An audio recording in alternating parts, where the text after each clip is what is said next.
Okay, good evening and welcome to the Planning Commission of the City of Marina Valley. I now call this meeting to order May 12th, 2020 at, wow, right on the button, 7 o'clock p.m. May we have a roll call, please? Commissioner Cobian, Here. Commissioner Sims, Here. Vice Chair Chen, Here. and Chairperson Dejanay. Here. Thank you. Commissioner Chen will lead us in the Pledge of Allegiance. You stand. Place your hand over your heart. Ready? Begin. I pledge allegiance to the flag of the United States of America. Public for which it stands.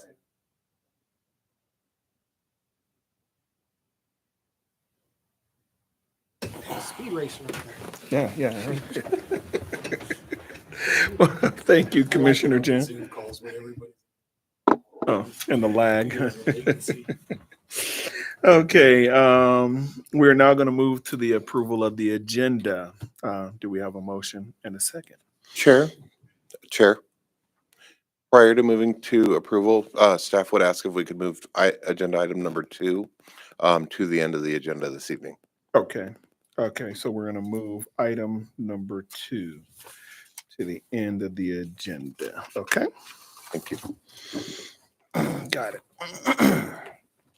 Okay, so then can we have a approval of the agenda then?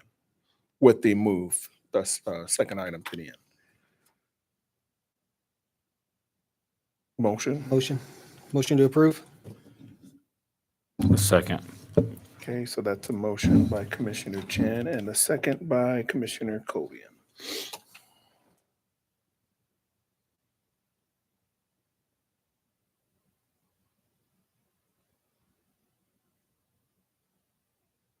There we go.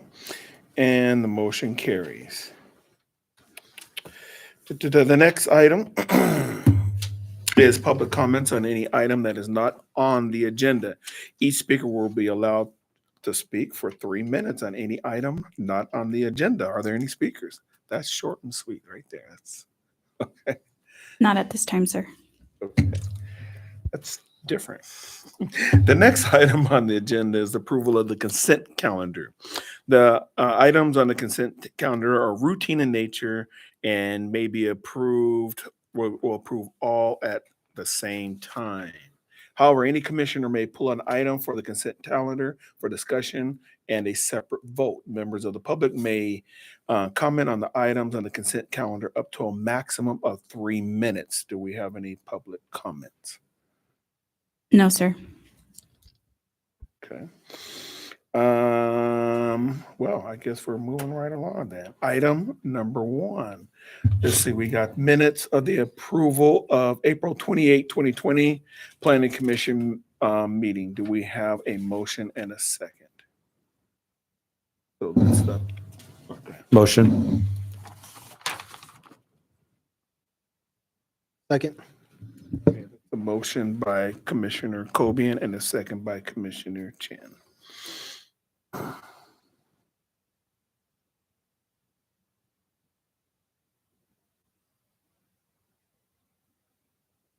All right, the motion carries. The next item on the agenda is non-public hearing items. At this time, we have no item, so we're going to keep it moving right along. So the next item on the agenda is the public hearing items.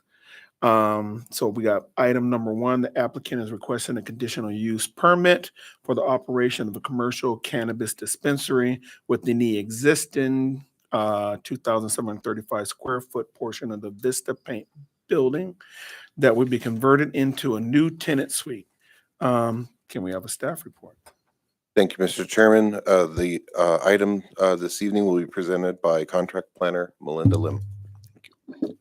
Good evening, Planning Commissioners. So the item before you tonight is a conditional use permit for a commercial cannabis dispensary, project number PEN 21-0149, called The Bakery. It is located at 23030 Sunnymead Boulevard on the northeast corner of Sunnymead Boulevard and Frederick Street, and it is within the corridor mixed-use district and the Village Commercial Residential District of the Village Specific Plan 204. It will occupy an existing 2,735 square foot area of the Vista Paint Store, which will be converted into a new tenant suite. You can access the site by an existing driveway along Sunmead Boulevard. Because the business will occupy an existing retail suite, it will require no additional parking. And the applicant proposes new cement landings in front to provide access to the entrance of the proposed dispensary. And here's a floor plan for it. There's a small corridor from the new entrance that leads up to the stairs and an elevator, and that goes up to the lobby where patrons are checked for security clearance before they enter the retail portion. And here are the north and south elevations. The south is the front of the building, and the north is the rear of the building that faces the freeway. And the applicant proposes some exterior improvements to the front, which includes new paint, a new entry to the right of the Vista Paint entrance, and the cement plaster frame canopy, and this is to help distinguish it from the Vista Paint entrance. And then here are the west and east elevations. There will be a new coat of paint that will be applied to these elevations as well. And staff recommends that the Planning Commission approve Resolution 2022-29 and thereby determine that the conditional use permit is categorically exempt from CEQA as a Class 1 exemption, and approve the conditional use permit for the dispensary based off of the recitals, evidence, and the findings in the resolution. This concludes staff's presentation. The applicant and staff are available to answer any questions the commission may have. Thank you.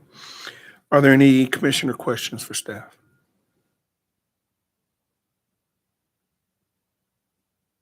I don't have any questions. I guess the only question I would have is who owns the actual building? It's the applicant can answer that, but it is Eddie Fisher is the owner of that center. Well, I guess the crux of my question is the owner of the building the person who owns, who is the lessor to the Vista Paint operation? Okay, that's fine. That is Eddie Fisher. He's the owner.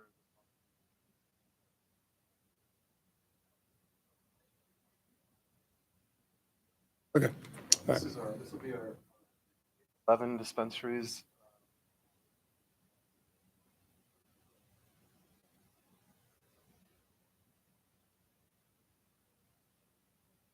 Oh, sorry about that. I was just mentioning that we have 11 dispensaries opening, 3 open now, with another one opening in 2 weeks, and then we have one opening every Chair, month. if we could, I was gonna.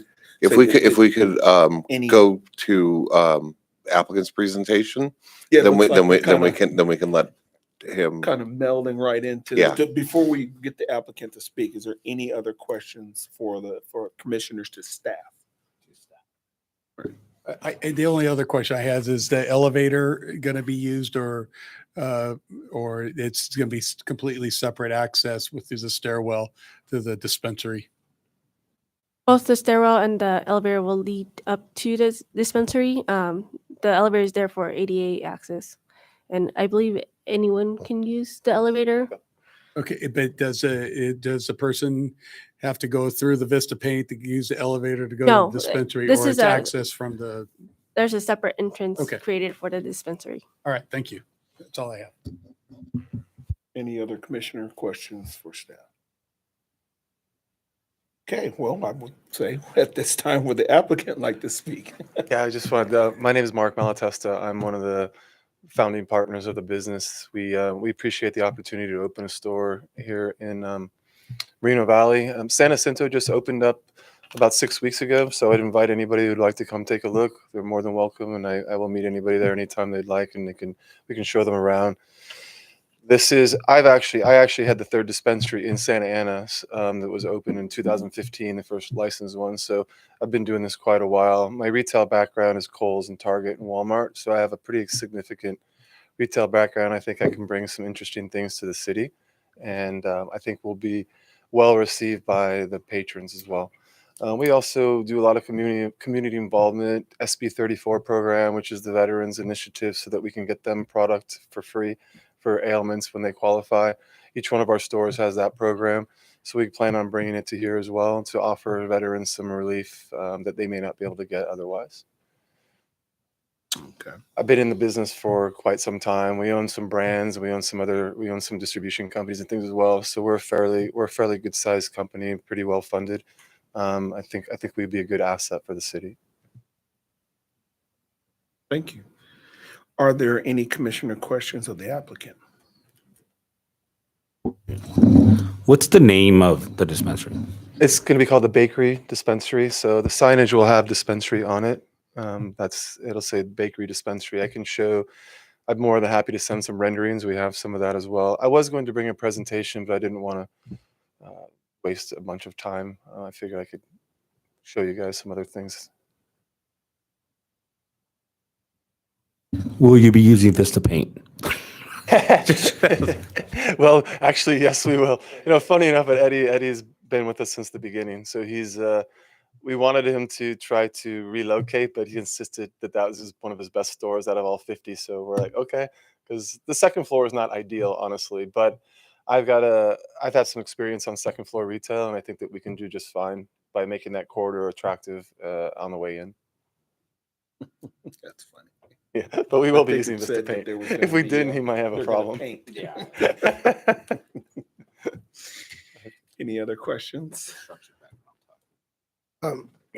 So will the security monitor the use of the elevator as well, or is security only going to monitor inside? No, everything. We're pretty. Okay.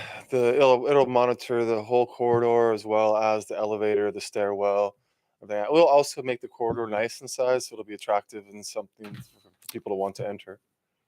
Okay. I would I was gonna, say that we try to keep our security questions to a minimum. That way we don't give out our whole secrets to, in the event that someone is watching and saying, he's giving out the. Yeah, I mean, we're pretty tight on security. Besides the camera part of it, we have federally regulated banking. We've had it now for several years. So we have cash pickups by Imperial. They're like a Brinks, like one of those guys. They pick up a couple times a week. We won't say what days, that type of thing. But we use Hayusong, which is the cash recycler too. So the cash goes into there and it's reused for ATM or taken out. We can make payments to the vendors through the cash recycler, so there's no exposed cash. So we're pretty intense on our security because we just feel it's important. Thank you. Any other questions? I'm sorry. I didn't want to interrupt you there. I think we were on the same page there. Okay. Any other commissioner questions of the applicant?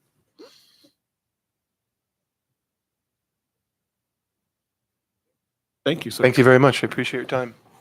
At this time, we will open the public testimony. The clerk will call upon each person who has requested to speak. Each member of the public wishing to speak will have a maximum of 3 minutes to speak on any agenda item. Do we have any public comments? No, sir, not at this time.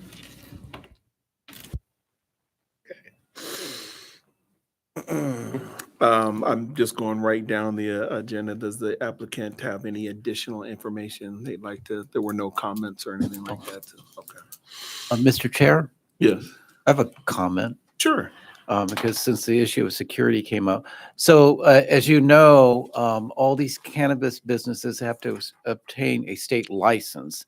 And part of the state license requirements is that they not only conduct background checks, but their hours of operation are limited between 6 a.m. and 10 p.m. And they also have to show, they have to have an alarm system, installed and maintained by a licensed alarm company. And they have to have a video surveillance system and security personnel. So they have to deal with security issues too at the state level as well. Thank you. No commissioner questions, no public testimony. Okay, well, then at this time, we will close the public testimony and move on into deliberations.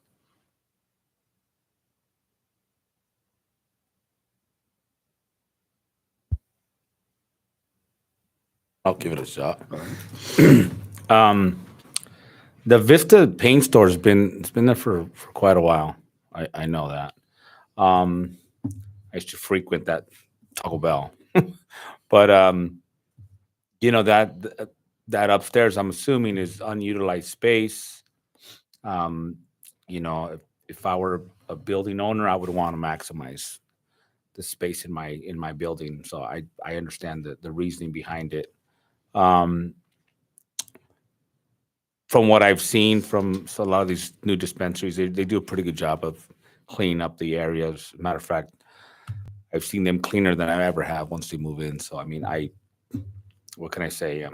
We are keeping the tabs on, just for the city people, we are keeping tabs of how many are left, and that's almost capped out.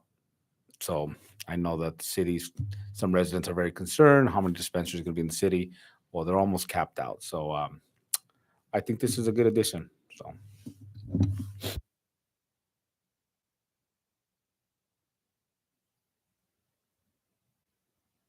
I used to frequent that Taco Bell. I actually had an office right at kind of catty corner over there. So, yeah, it would be great to maximize. And I definitely understand the building owner wanted to maximize the space.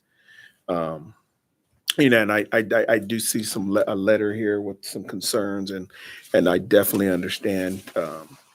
Quite a few of them, and we got our green zone starting to build, and it's just going to be a matter of survival of the fittest.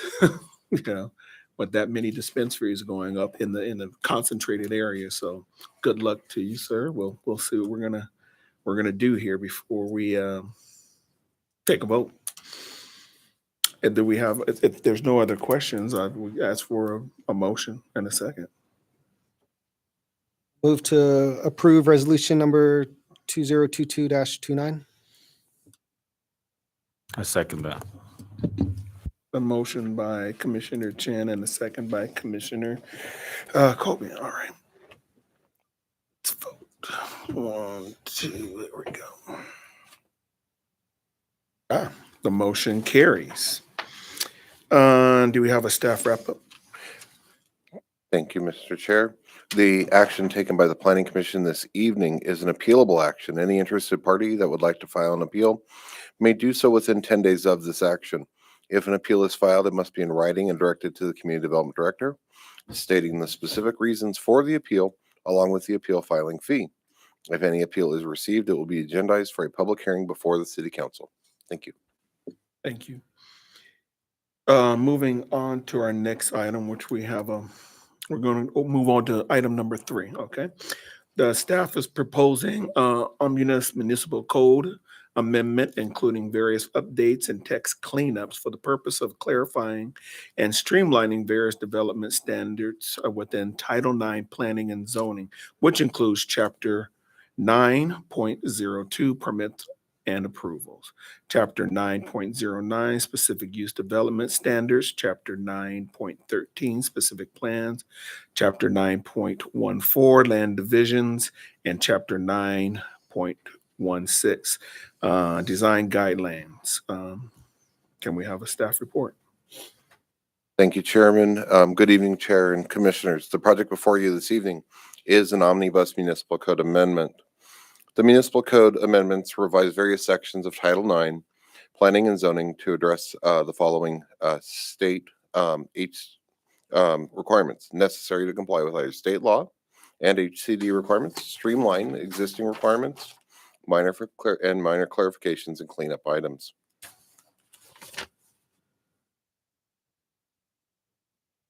The amendments before you are that are required for compliance with the California state law or the requirements of the Department of Housing and Community Development, that is HCD, include the following: implementation of provisions for Senate Bill 9, 2-unit residential developments, and parcel maps for urban lot splits, amendments to provisions regarding large family daycares, and also implementation of provisions for supportive and transitional housing. And then also, amendments for reasonable accommodations.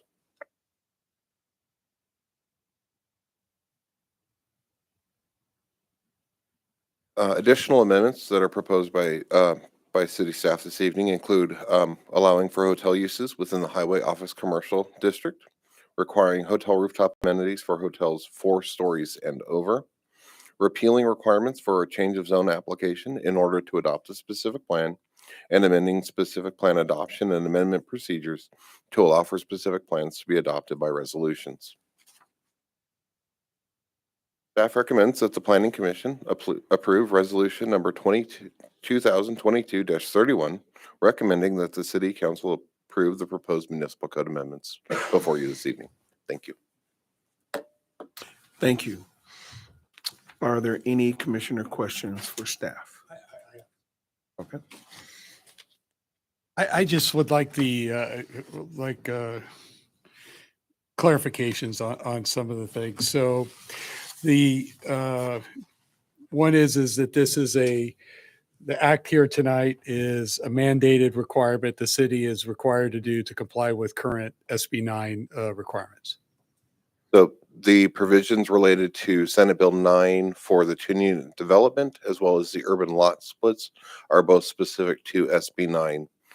Some of the other items before you this evening are with relation to either HCD requirements or they are staff recommended changes.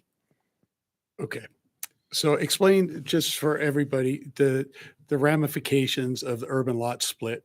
What does that mean to the layman for all of us here on the dais and the people that are listening to this? What exactly does that mean? So an urban lot split will allow for a single family zoned property that is developed with 2 primary dwelling units, which the second primary dwelling unit is being allowed under Senate Bill 9, for those 2 units to ultimately be subdivided into smaller residential lots. Ultimately, those lots could be as small as 1,250 square feet in size. It also allows for those 2 lots to both be developed with an accessory dwelling unit as well, allowing for a traditional single-family lot to have up to 4 units on the property. Okay. So the implications of this is the city goes to great effort to have a zoning map. And well, I'm asking questions right now. So, and when you're saying up to 4 lots, so a person could have a 5,000 square foot lot with a regular, 1,500 square foot house with a garage. They could build some smaller unit as long as it fits within certain requirements, 4 foot off the side yards, 4 foot off the backyard, or whatever setback requirements, and whatever other applicable building codes, and stuff another house on there. That is correct. And then the urban lot split. What I didn't quite, when I read through Exhibit E, so I'm familiar with the Subdivision Map Act and the create a difference between parcel map and tract maps and so forth. So the urban lot split, is this a new animal created into the Subdivision Map Act that is different than a traditional parcel map? Yes, it is. And what is the distinguishing characteristics that make it different? So a couple of things that are distinguishing in it is it establishes a minimum lot. It establishes a lot size minimum standard that is not currently expressed in the Subdivision Map Act or in other portions of the state codes. It also is a ministerial process. So if a person owns a 5,000 square foot lot and wants to cut it into two and a half or 2,500 square foot lots through this urban lot split, they have to get a licensed surveyor to go set pins and put a record map together and file it with the county and all that? Yes, they still have to go through that same process with relation to recording the map. The biggest change is the fact that the map is done ministerially. So it will not come before this commission or the city council, except for the final map and the final recording of it. Okay, so, but just to be clear, so if I have if I went and I bought me a lot, 5,000 square foot lot on any street in Moreno Valley, and it had an existing home on it, do I need to do the urban lot split to get the ministerial approval to put a second dwelling unit on the house? No, Okay, that, and so the only reason for the urban lot split would be for conveyance purposes to sell the second lot. correct. So I could have a 5,000 square foot lot, cut it into two 2,500 lots, keep the front house and sell the second house to a complete separate owner. That is correct. Got it. Does the other part of when it's these ministerial actions on these urban lot splits, are there requirements for off-street parking? I mean, on property parking for each of the dwelling units? No. Yeah, the bottom line is that SB 9, we're going to be required to process some of these without having to notify the public. So people probably live in neighborhoods are going to see these units pop up, with no parking, on-site parking, and they're going to be upset because a lot of people who buy in single-family residential areas have an expectation that you're just going to have one unit on the property. So that's basically what. At the end of the day, so, I mean, there will be some constraints to this. It'd be you just can't pack 10 pounds of you-know-what on a 5-pound lot. So there will likely be some measure, although if it's ministerial, I don't, we'll have to see how that all shags out. But in theory, you could have 8 or 4 separate units on one lot that was originally zoned by the city or county, wherever this property is at. And so everybody, you could have neighbors on both sides, and then all of a sudden the neighbor in the middle comes in and does this and maximizes it, somehow squeezes it in. And then the 4 to 8 cars that are going to be associated now with this one lot are now going to be parking in front of everybody else's. Is that what I'm understanding this allows?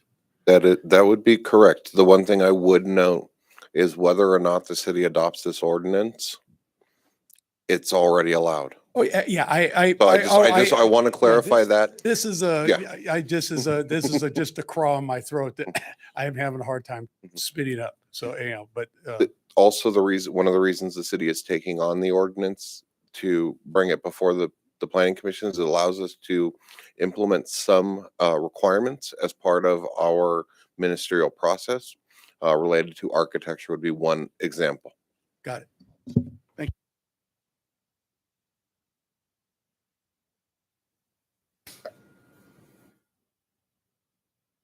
you.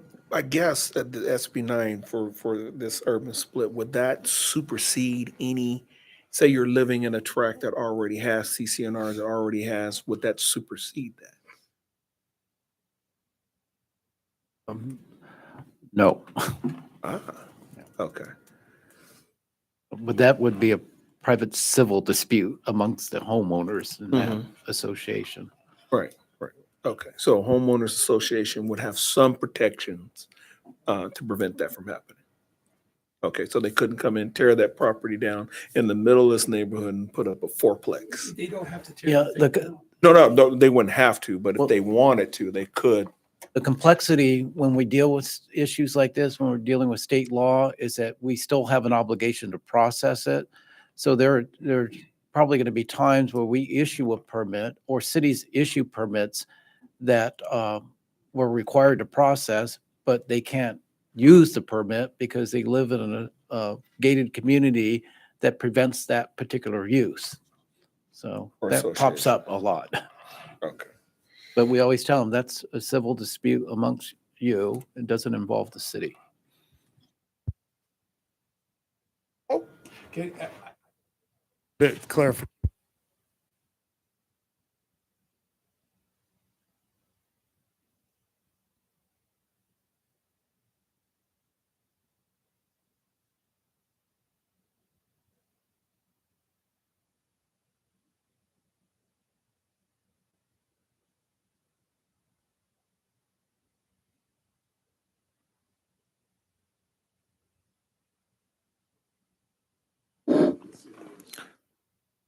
So again, supportive and transitional housing is another law that's already on the books. The city is implementing it as a requirement from HCD in order to get our housing element ultimately certified by them.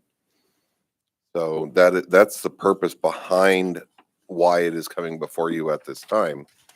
The ordinance and the intent of the ordinance is ultimately to allow for supportive and transitional housing uses within our residential zones. And ultimately, the ordinance establishes definitions for each of those use types.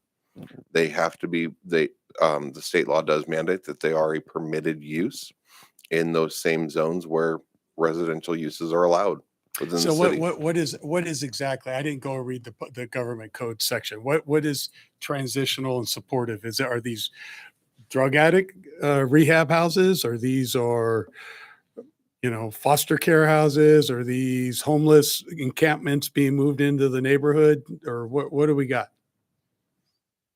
Yeah, it's it was adopted for the purposes of accommodating folks who are homeless during transition periods. The issue that comes up often with all these state laws is that they're imposed on us because we're a general law city. If we were a charter city, which is somewhat difficult to do, we would argue that we were exempt from those.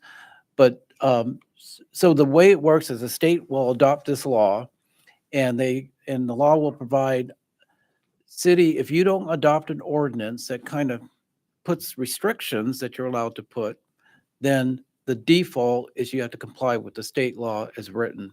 So that's why when we get these imposed on us, the staff, we sit down and talk about what can we do to gain some local control over this issue. And so that's why we're dealing with these two particular issues. I certainly get that, but I just want to understand what are these things now that can be dropped in by law right now? But what are these actually? I mean, for instance, I remember there several years ago, a planning commission considered up on the north side there was the half acre lots. Somebody wanted to put in an elderly care thing. I can't remember, but they were going to have like 15 beds or something like that. And the neighborhood just went out of their mind over that. And I believe it was denied, eventually. And, but are we just talking that somebody can turn their house into a commercial, stop and go for people to stay? Is that what we're having? Is that what the state is intending to do, and we're following what is required? No, what the state's goal is to help individuals who, based off of target populations, which is intended to be adults with low income, having one or more disabilities, including mental illness, HIV or AIDS, substance abuse, or other chronic health conditions, or individuals eligible for services under the Land-Term and Development Disability Services Act, among other populations, which could include families with children, elderly persons, young adults, aging, or foster care system. Ultimately, it's intended for a very large group of different individuals to go from a homeless situation to get the services that they need so that they can ultimately go into a permanent housing situation. Got it. Thank you. That's the goal. So, yeah, wrapping my head around it, my understanding is that we already have state law that's already there imposed on the city because of our the way our city is named. It's not a charter city, that sort of thing. So our position here today is to look at this so that we can have some approval for the Title IX amendments and changes, so that as a city we can get out ahead of it and we can have some type of control under our city ordinances that we can. Is that about right? That's correct. Okay. Mhm. Okay. That sounds good to me. Okay. Okay. Well, that was interesting because I guess any other questions? So, well, I guess would the applicant like to speak?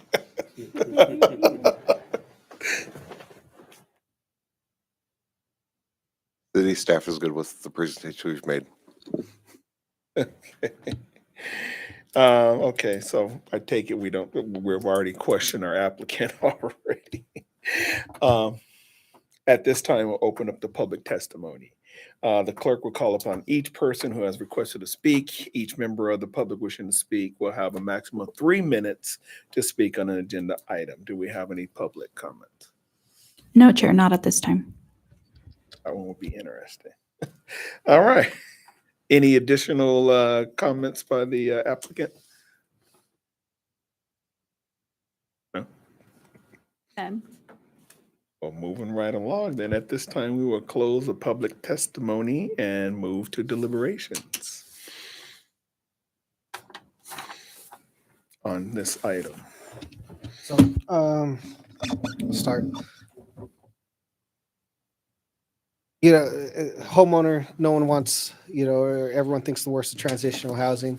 I think that with building all these warehouses that we're approving, it might be a good fit to have someone transitioning who can come into a community that has the employment opportunities that we're going to be having out there. So it's not always the best situation.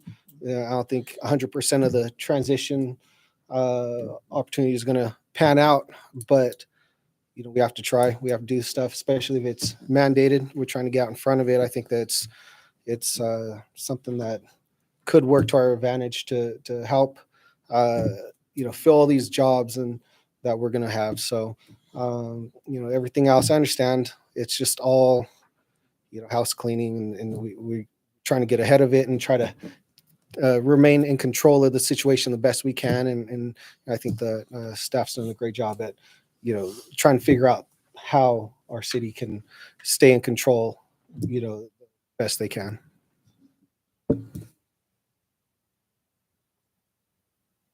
Go for it, Jeff. Well,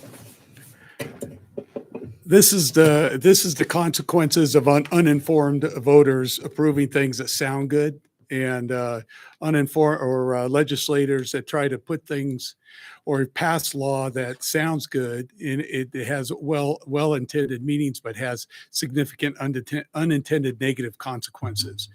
I cannot believe that this SB 9 has not been shot down.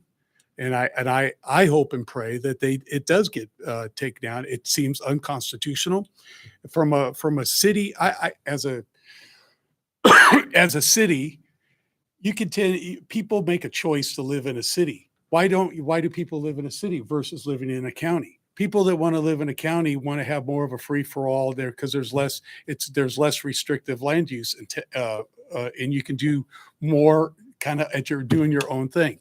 Cities, you go to a city and you move to a city because you want to have some regulation and some kind of certainty when you invest your hard-earned money, that when you go buy a piece of property that it has a land use and the properties about it are going to have that same kind of land use. This law from the state totally squashes the city's ability to regulate its own land use. And if people don't understand that, take it to the limit. If you, in your own personal house, and you started getting neighbors and built fourplexes in your single family resident, and then took all your parking and crowded your schools, crowded your parks because they're not paying their fair share of the impact fees. It's bad law, very, very bad law. Anyhow, as far as I think it violates on a constitutional basis. What if the United States came and told the state of California, here's how you're going to land use all your thing? I mean, how would old Governor Newsom like that? You go, oh, what? I mean, it would be ridiculous. It should be constitutionally changed. There should be a ballot put on and people vote to overturn this and disallow this kind of law. Second, I think it's an inverse condemnation. People invest their money to have their peaceful right to use their property that they have spent good hard-earned money. They pay taxes on it, and now it's going to their characteristics of their property is going to be changed. I think it's bad law. But I do appreciate the city trying to do what they can to deal with bad. Okay. I was wondering how you really feel about it. This is bad law. It's just bad law. Well, I understand SB 9 when it came out. It does have the intentions of SB 9 are based on short of a housing. It's unaffordable housing. I mean, it's not affordable, and now it's even exacerbated right now. The price of homes are out of control. Does this law have some wrinkles? Well, maybe a little bit more than just wrinkles. Yes, it does. Absolutely. Yes. But without something like this, no city would push the needle to try to figure something out. I understand what we're doing here with the planning commission. I mean, what the planning department is doing is trying to dot the I's and cross the T's and also have some control of it with permits and restrictiveness. I like this. We're stuck between a rock and a hard spot with the city doing this. You know, what can I say? There's a lot of things going on that we can't all agree on, but I'm glad our city's doing something about it right now. That same thing. I'm glad that we have a planning department that gets ahead of it and try to adopt some type of amendments and some type of textual changes in order for us to get in front of stuff like that to help protect the citizens in the city. So I appreciate, absolutely. Any other deliberations? Okay. Well, at this time, do we have a motion? I'll make that motion. With a little,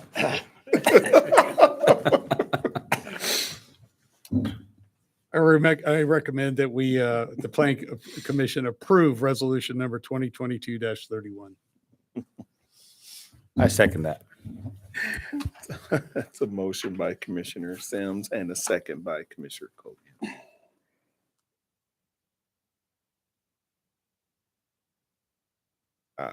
The motion carries. Do we have a staff wrap-up?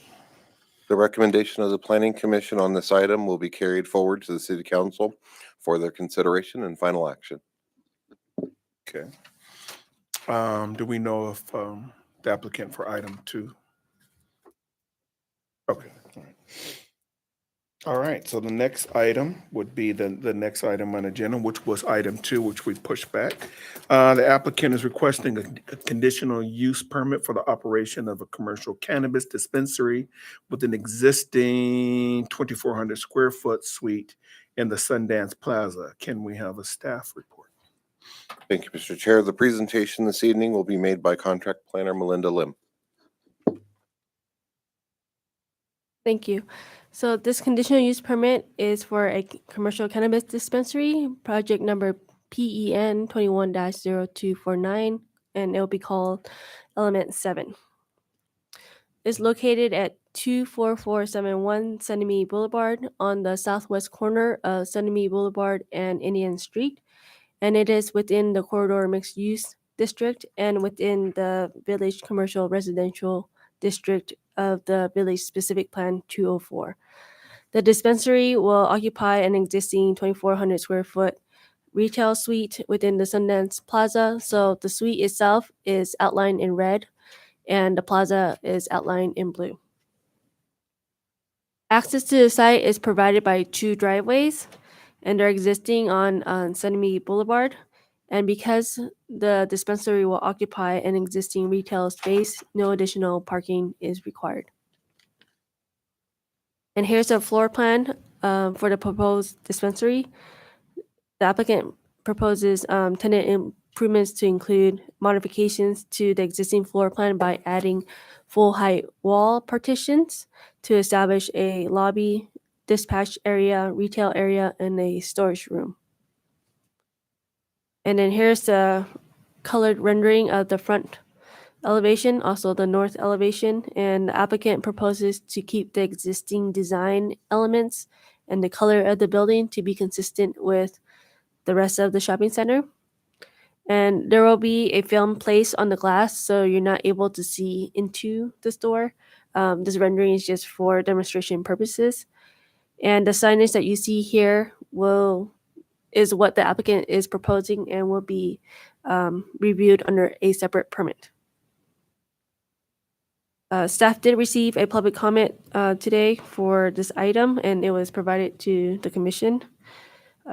Staff recommends that the commission approve this project, approve resolution 2022-30, and determine that the conditional use permit is categorically exempt from the provisions of CEQA as a Class 1 exemption, and for the conditional use permit dispensary based off of the recitals, evidence, and findings in the resolution.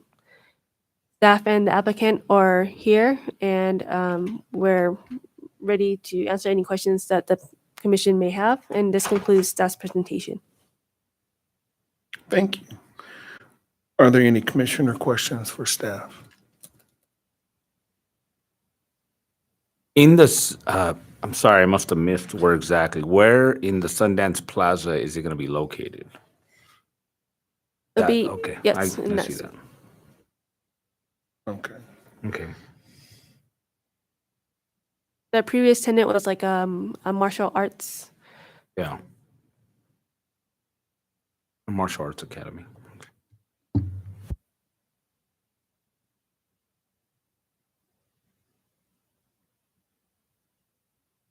Oh, yeah, there used to be a carpet place over there. Any other questions for staff? Okay, at this time, would the applicant like to speak?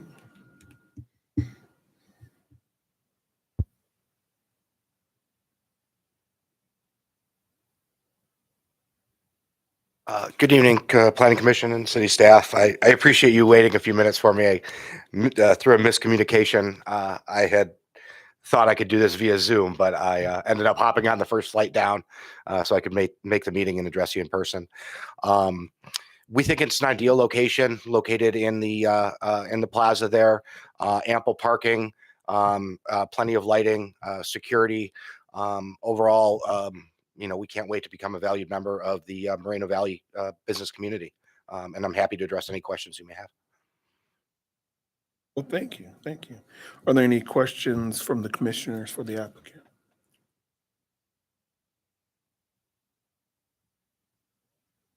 Okay, well, thank you, sir, appreciate it. All right, at this time, we will now open the public testimony. The clerk will call upon each person who has requested to speak. Each member of the public wishing to speak will have a maximum of 3 minutes to speak on the agenda item. Do we have any public comments? Yes, Chair, we currently have 3. Up first will be Mr. Richard Archer.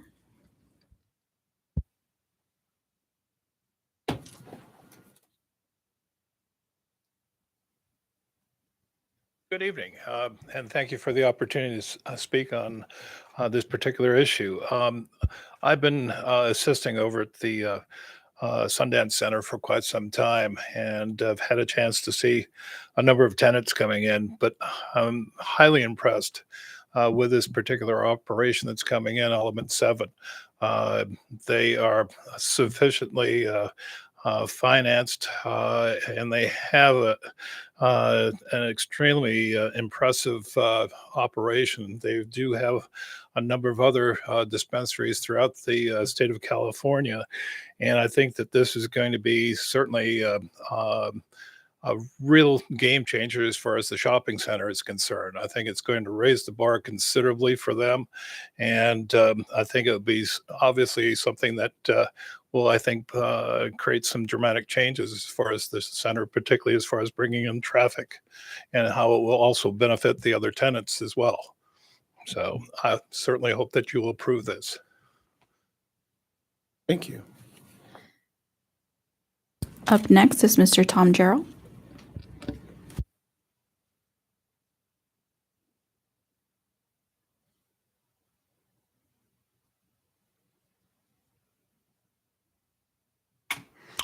Thank you, Chair Dejanay and Vice Chair Chen and Commissioners, members of staff and the public. Thank you for the opportunity to speak on behalf. My name is Tom Gerald. I'm speaking on behalf of the Sundance Plaza LLC, which is the legal owner of the Sundance Center. They've owned it since the summer of 1995, and I was with them almost from the start. I didn't quite come in when they first acquired it, but shortly thereafter. So I've seen a lot of things happen. Decidedly, the area has been a low rent district for a long time, not by our design, but it's just makings of the economy. We've been through a couple of recessions and a pandemic and and all the other trials, and shut down on Sunnymead Boulevard for the water line and then the improvements. And then we went into a recession. So, we've taken our lumps well, but we're here to speak. I cannot tell you how many overtures we've had from alleged, well, a lot of them were very stealth. In fact, they just flat out lied about what they wanted to do. But we smoked them out, and we weren't historically very impressed. However, when Element 7 first contacted us, the man asked me if we'd entertain a cannabis facility. I said, well, we've been pretty much family friendly, but I'm always willing to listen. Very, very upfront gentleman, spoke to me, gave me a lot of information about the company. And I like the fact he was upfront. He told me they're approved for bank accounts, which was always a concern of ours for, liability for robberies and things like that, as well as their social programs. So I kicked it upstairs. My boss is here, by the way, Dan Connie, and he's the managing partner. So, we took a look at it and did a background check and liked what they had to propose. And we just lost our karate guy, mainly because of the pandemic. He does grappling, so he couldn't train.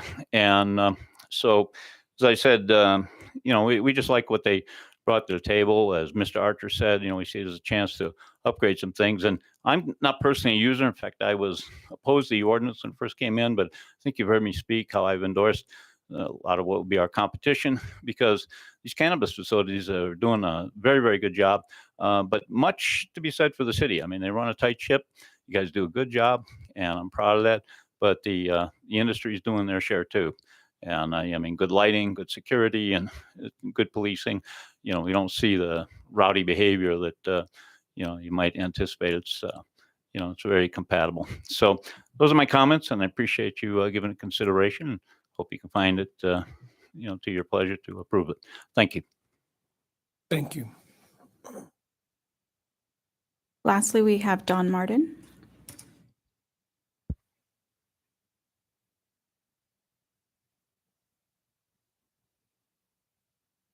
Good evening. Thank you for the opportunity to speak. I assist Tom Gerald at the Sundance Center. I've been there a little over 5 years now. I am tirelessly trying to help my existing tenants out. This will greatly help them. I have a pizza place, a Mexican restaurant, a bakery, a liquor store. That means additional business for them as well. That is something that they lost out on a great deal.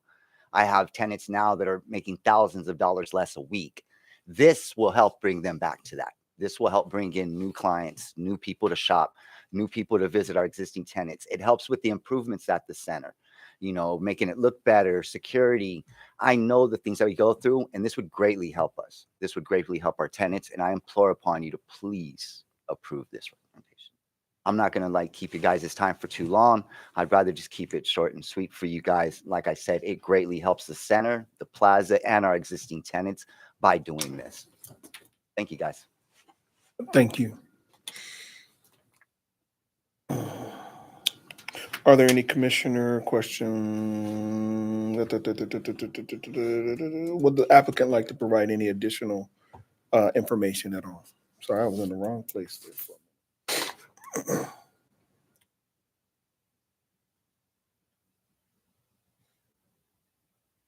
Yeah, just to kind of touch on something that Tom said. We are approved for banking.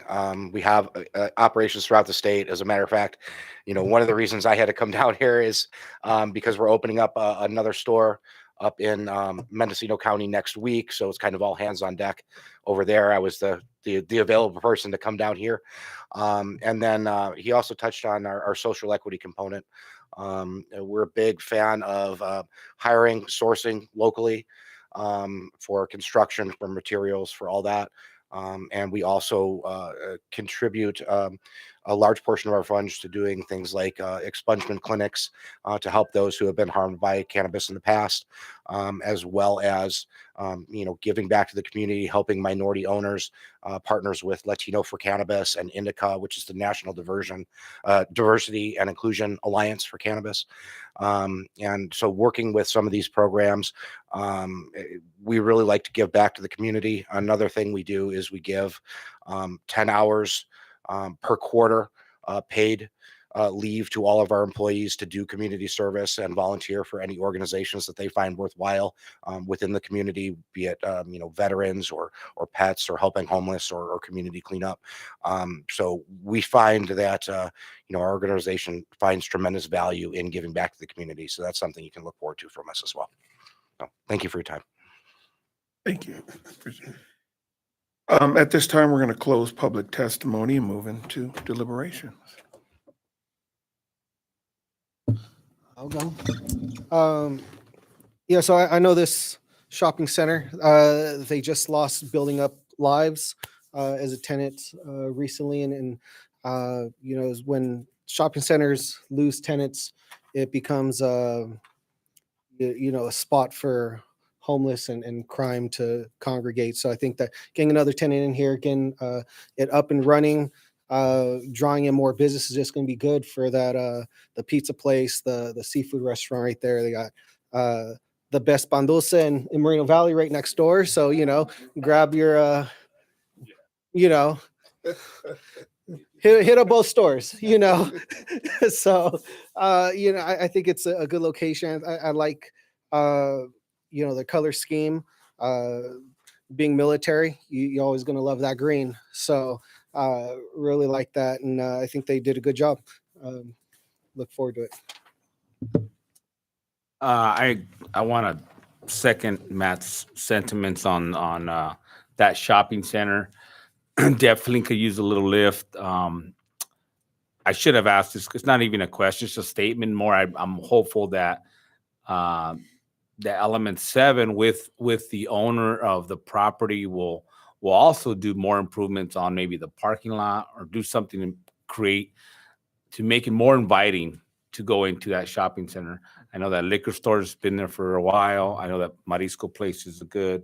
See, the bread is amazing there. That bakery is very good. Something to just bring more, and I'm sure Element 7 is going to do whatever they can to work with the owner to bring more business into that.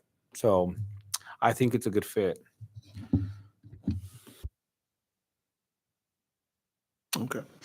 Same. I concur. Anything that can come into Sunnymead Boulevard is one of our main streets in Moreno Valley. It's gosh, I remember when the first stop sign came in there on the Sunnymead and Heathcock. Yeah, so I mean, any improvement that we can have there, especially going down that 2400 block of Sunnymead Boulevard, is absolutely fantastic. So I intend to vote yes for the project. I'm just happy to know where this much talked about Sundance Center is. I've heard, I never knew exactly where it was at, but now I know, and I've driven by it a zillion times. So there you go. I've been there 100 times. They just have the big pizzas in the square. Casanova. Yes. Yeah, I just didn't know that was the name of it. Let's go there all the time. Always call it. I was like, Well, I guess can we have a motion and a second then? I'll make a motion that we Planning Commission approve resolution number 2022-30. Second. Okay, that's a motion by Commissioner Sims and a second by Commissioner Chen.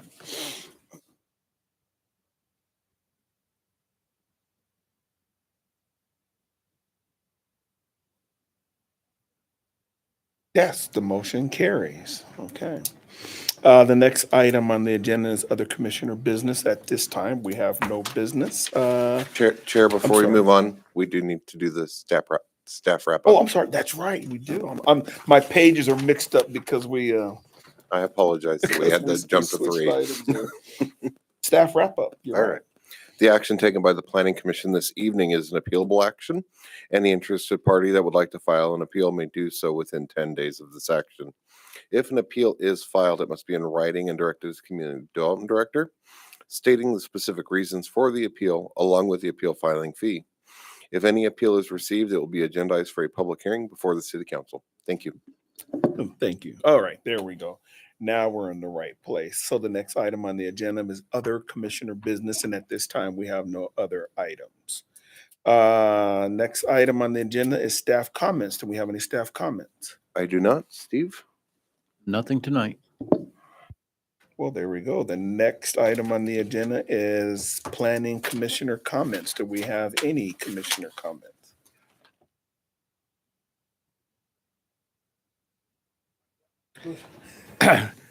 I apologize for my rant. No, I really don't. I don't apologize for one word I said, but because I truly do believe it. And anyhow, at the end of the day, but my ranting about what happens in Sacramento that trickles down to the local level doesn't have any